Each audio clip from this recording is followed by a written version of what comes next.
Assalamualaikum dan salam sejahtera. Terima kasih kerana sudi menonton.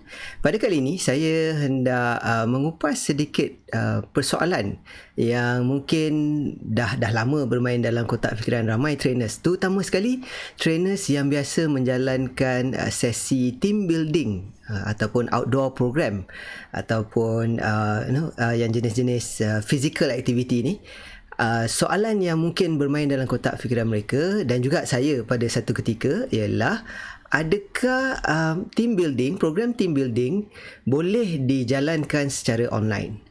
Okey, jawapan ringkas saya sama ada team building boleh dijalankan secara online atau tidak. Jawapan ringkas dia adalah ya, boleh. Tapi dia ada tapi dan syarat-syaratnya. Yang pertama sekali ialah kita sendiri sebagai trainer team building perlu berubah, membuat satu anjakan paradigma. Kita selalu suruh orang berubah, selalu orang fikir positif, selalu suruh orang optimistik.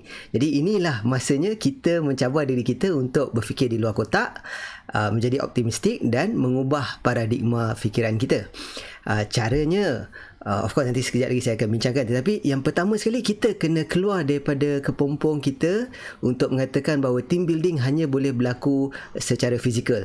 Sebab dalam tempoh beberapa tahun ni sebenarnya kalau kita lihat syarikat-syarikat yang global, mereka ada tim atau pasukan di serata dunia dan mereka boleh berfungsi dengan baik, sama ada mereka ada HQ ataupun ibu pejabat di contohnya di Europe, di Eropah, dan mungkin ada pejabat-pejabat regional di Malaysia, di Australia dan sebagainya. Mereka masih lagi boleh berkomunikasi dan bekerja dalam pasukan yang baik, malah produktif, walaupun tidak pernah berjumpa secara fizikal, mungkin setahun sekali aja jumpa. Jadi kalau nak kata alasan team building tak boleh berlaku, saya kira itu adalah satu pendapat yang kurang dalam. Jadi boleh, tetapi ada syarat-syaratnya. Now, apakah syarat-syaratnya? Pertama sekali, kita sebagai trainer yang mempunyai asas pengetahuan dalam bidang team building, dan itu adalah subjek matter expert kita perlu ada atau kita perlu reflect balik kepada apakah fundamentals atau basic yang menyokong teori team building ini. Jadi kalau anda trainer team building, saya pasti anda kenal dengan dua nama ataupun wajah mungkin tak berkenal lah, tapi dua nama ini yang agak sinonim dan sangat sinonim sebenarnya dengan program-program latihan berbentuk team building atau membina pasukan. Saya dah lama tak buat team building, sebab tu saya ada rambut lagi, alhamdulillah. Okey.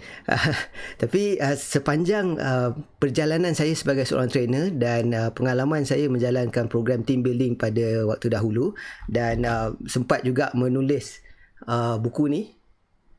Ni dulu saya tulis ni kompilasi game-game team building yang saya gunakan dalam program-program saya. Saya sebenarnya menggunakan asas team building saya berdasarkan dua teori ataupun dua konsep yang telah diketengahkan oleh dua insan ni, Bruce Tuckman dan juga David Cope. Saya kira ramai trainer atau bekas trainer PLKN dia biasa dengar dengan David Cope ni, dia tahu nama ni, dia biasa pakai konsepnya. Bruce Tuckman pun ramai orang dah tahu, tapi kali ni kita cuba reflect balik dan mungkin bagaimana kedua-dua teori ini ataupun konsep ini dapat diaplikasikan untuk menjalankan team building secara dalam talian. Okey, pertama sekali mari kita tengok Bruce Tuckman punya stages of group development. Ini dah lama dah, tahun 1965. Lama dah.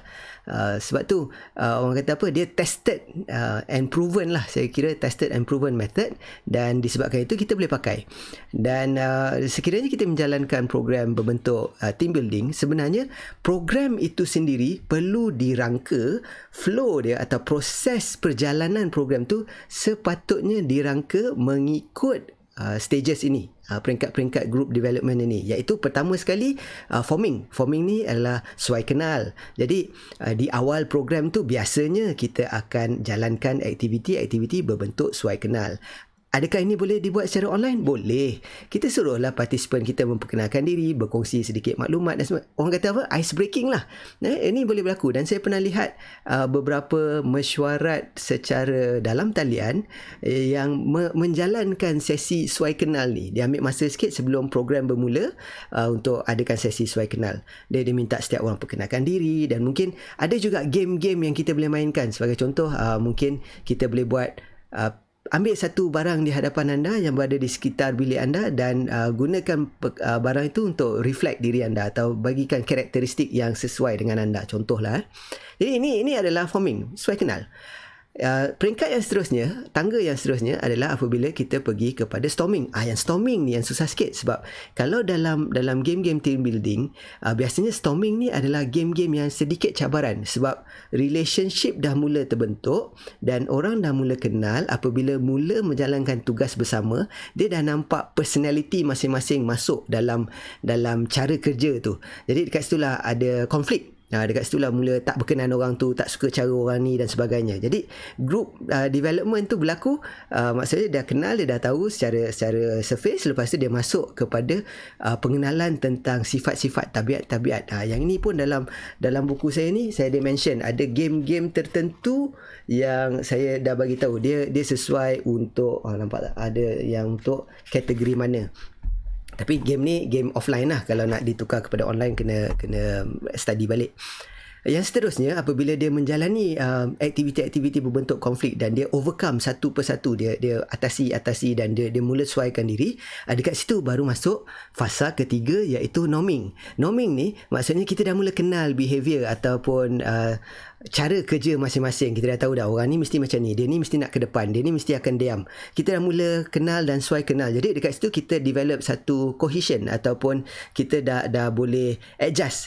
Kalau dalam bahasa Melayu kita sebut dah boleh bertolak ansur lah. Dan kita dah tahu, okey, kalau task ni saya nak bagi orang ni, kalau task ni saya nak mesti nak ada orang ni. Jadi dekat situ norming, kita dah boleh sesuai kenal. Di pejabat pun macam tu. Setelah beberapa lama kita dah boleh norming, kita dah serasi dengan persekitaran. Kita dah tahu senior kita macam mana, bos kita macam mana, kita dah boleh adjust. Jadi norming. So dalam program team building pun perlu ada satu fasa yang mana kita memaksa norming ini berlaku. Jadi mungkin gamenya, kesukaran gamenya dikurangkan, tapi lebih kepada berbentuk light sikit, bagi jiwa tu tenang. Tadi dah gaduh-gaduh, ini kita bagi dia relax sikit. Dan di akhir program team building tu masuk fasa keempat, ialah fasa performing. Yang ini masuk kepada realization ataupun kesedaran bahawa kita satu pasukan, kita saling memerlukan. Dia bukan, sepatutnya team building pada saya secara peribadi, team building bukanlah satu aktiviti berlawan. Dia tak boleh kumpulan merah lawan kumpulan hijau, kumpulan biru dan sebagainya. Dia tak sepatutnya berlawan. Dia sampai satu tahap kita kena ubah dia jadi kumpulan merah kena bergantung kepada kumpulan hijau untuk berjaya, kena bergantung kepada kumpulan biru untuk berjaya. Jadi dia satu kebergantungan tu. Sebab organisasi dia bukan department finance lawan operation lawan sales, tak. Dia mesti bersama-sama. Dia kena nampak inter-team relationship tu. Jadi program team building kita patut dibina menggunakan fasa-fasa ini. Dan inilah yang daripada dulu saya buat program team building saya. Saya tak fokus terlalu banyak kepada extreme game. Saya tak kisah pun game apa nak main. Tapi yang penting adalah fasa perjalanan program itu perlu melepasi setiap satu peringkat ini. Barulah dia bermakna. Jadi kalau kita buat secara fizikal dan secara online pun sepatutnya boleh aplikasikan lagi. Cuma yalah, kita lah kadang-kadang mungkin dah terbiasa, tak perasan. Okay, now apabila itu kita rancang program kita dalam bentuk macam tu, insyaAllah dia akan berjalan dengan baik. Dia akan memenuhi objektif team building itu. Seterusnya ialah kita nak tengok yang paling sukar sekali atau yang paling menjadi pertikaian ramai trainer team building adalah game apa yang kita nak main secara online, game apa yang berkesan, game apa yang engaging, game apa yang seronok dan efektif.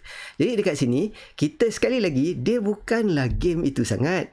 Game tu ya betul tak seronok, orang tak participate. Tapi kalau kita sekarang ni, kalau kita cari di YouTube, kita Google dan sebagainya, insyaAllah akan ada ramai yang sudah mula berkongsi game-game yang boleh dimainkan dalam talian. Maksudnya menggunakan Zoom dan sebagainya. Sebab contoh di US, di Europe dan sebagainya, dia orang dah lama lockdown, dia orang dah mula bosan, dia dah mula timbul kreativiti untuk menjalankan aktiviti. Jadi kita pun boleh buat macam tu. Kita dah nampak band-band pun dah buat live, yang dia ni main gitar, dia ni nyanyi di lain-lain tempat, tapi dia collaborate melalui platform dalam talian. Jadi game pun insyaAllah sepatutnya boleh. Cuma kita sebagai subject matter expert, kita trainer team building, sepatutnya kita lah orang yang perlu berfikir, perah otak fikir, keluarkan apakah game-game yang boleh dimainkan dalam limitation atau had yang kita ada sekarang. Jadi yang itu teorinya. Nah, dekat sinilah masuk seterusnya apa yang menjadikan game itu bermakna. Jadi Kolb pada tahun 1984 dia kata untuk memastikan experiential learning atau pembelajaran itu berlaku, sebab team building pun, training pun pembelajaran berlaku apabila dia melengkapi satu loop, satu kitaran, satu cycle. Perlu lengkap. Pertama sekali ialah concrete experience. Maksudnya kita beri dia peluang untuk experience. Maksudnya kat sini game tu lah, kita bagi dia main game tu. Lepas itu kita observe dan kita minta bila dia selesai menjalankan tugasan tu atau game tu, kita minta dia review balik experience dia. Kat sini masuklah fasa debriefing. Kita kena tanya dia, okey, apa yang berlaku tadi? Apa yang anda nampak? Kenapa anda bersikap begini? Kenapa ini berlaku? Kenapa tidak ini? Kita tak boleh tanya soalan, okey, apa kita belajar tadi? Kalau kita tanya apa kita belajar tadi, balik-balik dia jawab, oh, kita belajar teamwork, kita belajar communication. Kita tak nak benda tu. Kita nak dia reflect secara mendalam. Kenapa dia bertindak contohnya dia main game charades, tapi kenapa dia menipu? Kenapa dia cepat give up? Game contohnya kita main game win, lose or draw. Ingat tak game tu? Kita gunakan Zoom, kita pakai whiteboard, lepas tu kita draw contohnya, ataupun kita pakai kertas, lepas tu kita suruh dia lukis dekat screen, kita suruh dia mute, tapi di balik tu dia pergi chat secara personal bagi tahu kawan dia jawapan. Kita kena tanya kenapa dia buat macam tu, kenapa tak boleh ikut rule, kenapa tak buat begini dan begini. Maksudnya kita reflect kepada observation tu, dan daripada situ kita perkenalkan konsep ataupun essence of learning yang kita nak interject dalam team ni tadi. Jadi kita kena tanya dia, kenapa kita tidak berlaku jujur, kenapa kita tak amalkan integriti. Sebab inilah lesson learning point yang kita nak drive through dalam program team building kita. Bukan kita just seronok have fun aja kan. Jadi lessons tu kita kena interject semasa kita buat debriefing. Bukan kita suruh dia jawab balik apa yang dia belajar. Okay? Dan yang ketiga, kita kena tambah lagi satu soalan ataupun kita masuk kepada bahagian kedua debriefing tu, iaitu kita kena tanya dia, okey, sekarang kita dah tahu tentang integriti, kita dah tahu tentang pentingnya untuk bertindak secara jujur. Soalan dia ialah, now lepas balik ke tempat kerja, lepas ini macam mana kita nak adapt? Apa yang kita boleh buat supaya kita pastikan ada check and balance, pastikan bahawa pembelajaran kita ni daripada game yang kita main ni boleh diaplikasikan. Jadi dekat situ baru dia complete the loop. Dan bila kita complete the loop, insyaAllah lesson tu ada impact, lesson tu ada dia punya effectiveness dia. Okay? Jadi dua teori ni yang diperkenalkan oleh Bruce Tuckman dan Dave Kolb ni, sepatutnya sebagai trainer team building, subject matter expert, kita kena fikirkan bagaimana kita nak aplikasikan dua teori ini ke dalam apa yang kita sebut sebagai program team building kita.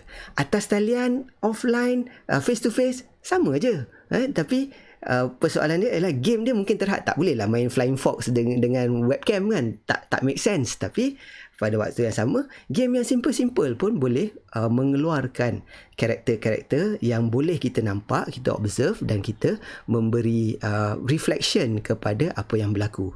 Jadi saya kira secara kesimpulannya, untuk menjawab soalan sama ada boleh atau tidak program team building berjalan secara online, jawapan saya boleh. Tapi kita lah sebagai trainernya perlu berfikir luar kotak, eksperimen, play around dengan features dan function yang ada dalam platform yang kita gunakan, dan kita juga perlu bantu untuk re-educate the public ataupun klien kita. Kita kena bantu tingkatkan kesedaran bahawa team building bukan semata-mata extreme game, bukan semata-mata outdoor, bukan semata-mata tepi pantai dalam hutan. Tidak. Team building berlaku disebabkan tugasan, dan tugasan itu perlu nampak prioriti antara tugas pasukan dan individu. Jangan terbalik-terbalik. Jadi kesedaran itu penting. Kita lah perlu educate, kita perlu tingkatkan awareness itu kepada public, dan insya-Allah tiba waktunya anda akan dapat balik program-program dan dapat juga job-job yang berkaitan dengan team building. Insya-Allah saya yakin benda ni boleh berlaku.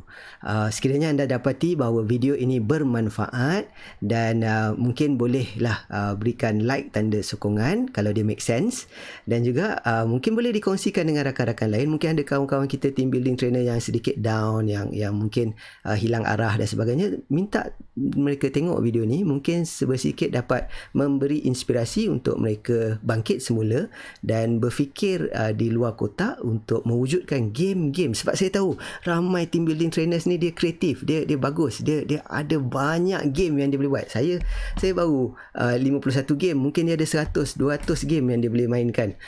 Saya kira insya-Allah boleh. Kita lah kena anjakkan paradigma sikit, berfikir luar kotak, kawal emosi tu, dan sesekali mintalah diilhamkan idea-idea daripada Allah Subhanahu Wa Taala, insya-Allah boleh dapat.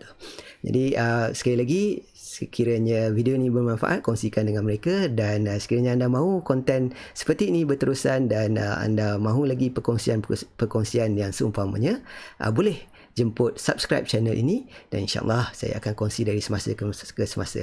Baiklah, sekali lagi terima kasih kerana sudi menonton. Assalamualaikum warahmatullahi wabarakatuh. Stay safe.